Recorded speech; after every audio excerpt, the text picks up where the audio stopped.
আমার বাড়ির গেটের পাশে আছে এরকম একটা বড়সড় শিউলি গাছ। আর শরৎকালে শিউলি গাছে ফুল ফুটবে এটা তো খুবই স্বাভাবিক। কত ফুল ফুটেছে আর কত ফুল সকালবেলা পড়েও গেছে দেখো।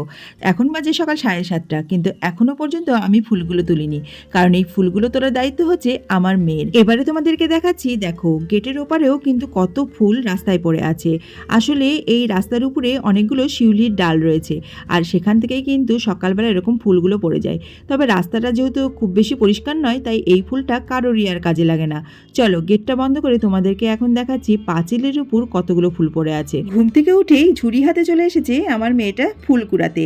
এই ফুল কুড়িয়ে স্নান করে খেয়ে দিয়ে তারপরে কিন্তু স্কুলে যাবে। আমি ওকে বলছিলাম যে আমি বিয়ের আগে কিভাবে এই শিউলি ফুল কুড়াতাম। আমার বাবার বাড়িতে আমি একটা নিজের হাতে শিউলি ফুলের গাছ লাগিয়েছিলাম, আর সেটা কিন্তু এতটাই বড় হয়ে গেছিল যে ছাদে বিছিয়ে পুরো ফুল পড়ে থাকতো। আর একটা ফুলও কিন্তু আমি পড়ে থাকতে দিতাম না, সবগুলো কুড়িয়ে নিতাম ঝুড়ি ভর্তি করে। সেই তুলনায় আমার এই বাড়ির গাছটা তো অনেকটাই ছোট।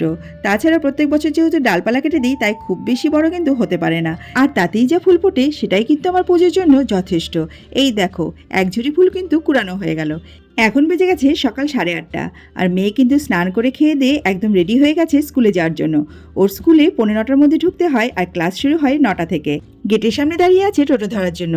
তাহলে চলো মেয়েও স্কুলে চলে যাক, আর আমিও ঘরের কাজে হাত দিই। আজকের মতো টাটা।